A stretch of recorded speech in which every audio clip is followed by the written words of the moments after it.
gradient of a line. Rise over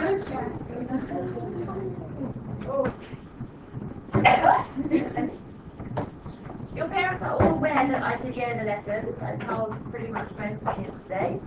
So they can be listening to this and hearing you lot still chat. Enough. Right, gradient of a line. So the slope or the gradient of a line can be found by calculating the change in height of the line divided by the horizontal change. And we generally refer to that as rise over run. Have you looked at straight lines before? No. Oh, I know it. Yeah, that's a little bit different. So gradients, ladies, I mean it, enough. Gradient, we always try and remember as rise over run. Okay, so how much is the vertical change, the change in height, divided by the horizontal change. Now, if the change in height or the change in horizontal is negative, then the gradient is negative. It's going to be downhill sloping. Okay? And we read books from left to right. We're reading our graph left to right. So some people say, oh, it is. So this graph here, this line here would be classed as a downhill sloping gradient. And we know that our gradient would be negative. Okay, so the gradient is negative if it is downhill sloping. If both the values are negative or both of them are positive, then the gradient is going to be positive. Okay, it would be classed as an uphill line. Okay, so downhill, negative, uphill, positive. So to find the gradient, we're going to find or calculate the rise over run for each of these lines. Now, we've got this line in front of us. What we need to do is to find 2 points that allow us to count squares, essentially. Now, if I chose this point here, that's really no good to me, because I don't know how far away from it is. I can see it's roughly a half, but I don't know for sure. So I'm not going to choose that as one of my points. What you want to do is, I call them intersecting points. So if I would probably choose this point here, and possibly this point here. Can you see how those two parts cross an intersecting point? Is that what I mean? You said no. So see these red lines, and the blue and the red lines, this line here goes through one of those grids. So I am now able to count the whole number of squares that it's rising and the whole number of squares that it's running. If I had chosen this point, and this point, I might be able to see how far it's gone up, but I don't know how far away it's gone on the horizontal. Just like the lines on the, you just have to Excel the line where they get. Try and explain to someone. That's what I'm saying. I call them intersecting points. So you describe to yourself however that makes sense to you, but just make sure that you're able to count the number of full squares. Right, so for this one, we can either count big squares or baby squares.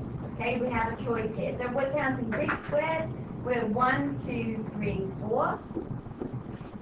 And 1 is my run. Wait, what's the If you were counting baby squares, so the blue ones, it would obviously be 8 and 2.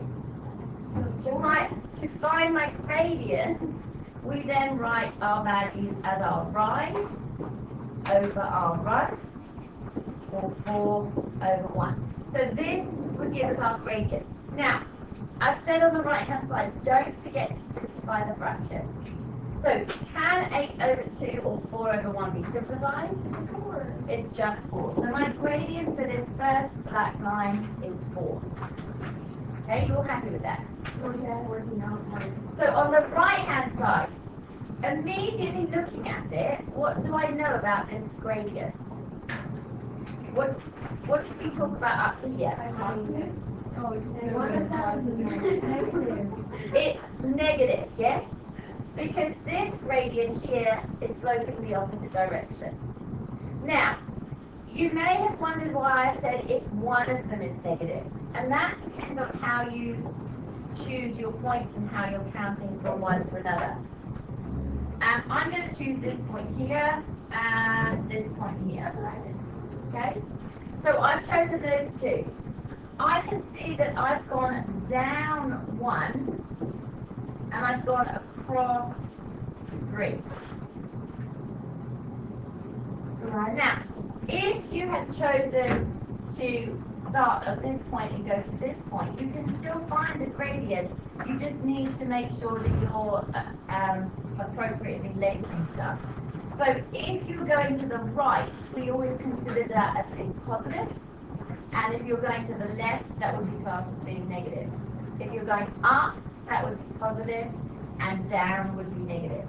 So if you had chosen to go from, bless you, this point to this point, you would have been rising 1 and running -3. Do you all see the difference there? You're going from the same point to the same, you're going, looking at the same 2 points, bless you, but you're starting at different ones. So negative. Now, either way, you get -1/3 or 1/-3. Now, we never leave fractions with a negative number on the bottom.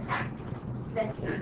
So we would then say, well, this fraction is -1/3, no matter how you chose to do it. Lots of hands. Tanya? So the rise is the vertical one? Right, literally as it sounds, rising, yeah. The first one, you're going. The first one, what do you mean? This one? And then Oh, you can write it. 1, 2, 3, 4, and around 1. is it the way? Okay, so for this one here, that was, what do you mean? I was going down. So if I was starting here, okay, so here I would go -4 and -1. So -4 divided by -1. What happens when you have negative over negative? It becomes positive. And so that's why I was saying here, if they're both negative or both positive. Alright? So I would, to be honest, I would rather that you didn't necessarily worry is it positive or negative, rise or burn. You just say to yourself, right, look at the line. This line is a positive gradient, so then my answer's going to be positive. The first thing I did, I saw that this was negative, so I can say, right, it's negative. Done. And then look at my rise and run, and not really worry which one is the negative one. Does that make sense? So you just appreciate that this is a negative sloping gradient. You know that the rise value is 1 and the run value is 3. So it will always be negative. It will be always negative if it's a downhill sloping gradient. What about uphill? Oh, yes, we'll talk about verticals and... What about uphill? Will it always be? So uphills, they'll always be positive. So you wrote the negative one. But -4 over -1 becomes +4 because 2 negatives Oh, I divided. got the answer. Yes. And if it's going this way, it's positive.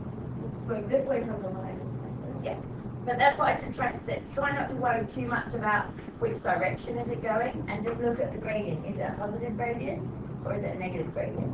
If it's a positive gradient, don't write any signs next to it.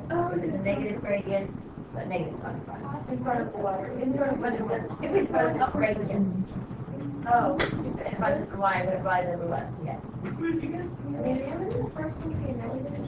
Yeah. But that's what I just said, -4 and -1. Now, we read, as I said, we read books from left to right, or looking at the lines from left to right. Oh. Because there's always someone that says, oh, yeah, that's down there. But no, it's always from left to right. Too much side chat. This page here is getting used to find gradients. So you're choosing sensible places to mark off the graph, the line. There is chat going on. Enough. Okay, now, please make sure you are simplifying your fractions. Your neighbour might have chosen 2 different points that are further away from you. You don't have to choose the ones close together as possible. Make sure you're selecting things that are on those intersections. And I've tried to make sure that they are going according to accuracy. Well, I apologise if not so much for the stuff after that. Right, okay, so we've got These are the values: 2, 1/3, -4, -1.5, -1/2, 1, and -2/3.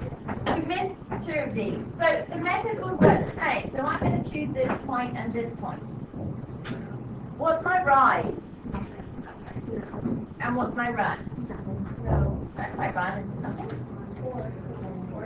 My run is 4, okay?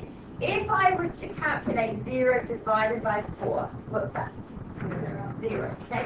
So a horizontal line will always have a gradient of 0, okay?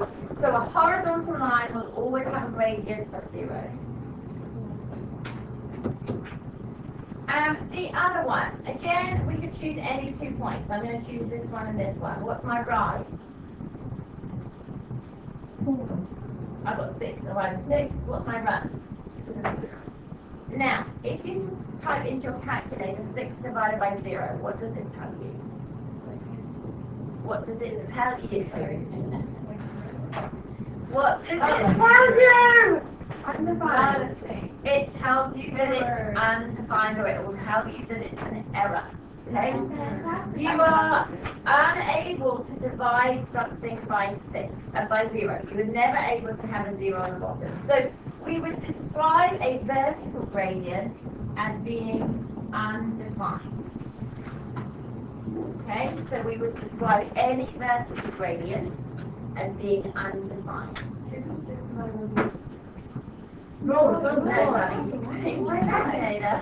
You will see that there's mathematical error. Because 6 divided into nothing. That's 6 divided into nothing. That's 0 divided by 6. 0 divided by anything is 0. You cannot divide something by 0. Okay? Alright, so if we're asked to draw a gradient, all we need to do is look at our value and say, right, okay, I know that gradient looks at rise over run. Okay? That is in a format of a fraction. So each gradient that I try and draw needs to be in the format of a fraction. Now I have just 4. How can I alter that or rewrite it to be in a fraction format? Lara? 4 over 1. 4 over 1. Awesome. So my my gradient I'm going to try and draw is 4 over 1. I know that a gradient of 4 has to rise 4, so I'm not going to start off by putting my first coordinate here, because I know that I'm going to end up too high up here. So what I'm going to do for this one is unless you're going to start down here, you choose any point to start. Okay, I chose to start here. From that point, I'm going to rise 4, and I'm going to run 1. So if I've chosen to use baby squares, I've got 1, 2, 3, 4, and I'm running 1. I'm choosing 1, 2, 3, 4, and running 1. Now, you may think you only need to do 2 crosses to be able to join up a line. You might get away with it, but it's amazing how difficult it is to draw a straight line with just 2 points. It's much, much easier and more accurate if you draw 3. So can you draw 3 points, get your ruler, and join them up? So for the 2/3, you're going to choose a starting point. You're going to rise what? 2, and you're going to run 3. Rise 2, run 3, and so on and so forth. So, I think I would really like you to be able to have done these gradients before next lesson. Let's see. Or is that tomorrow? Is it?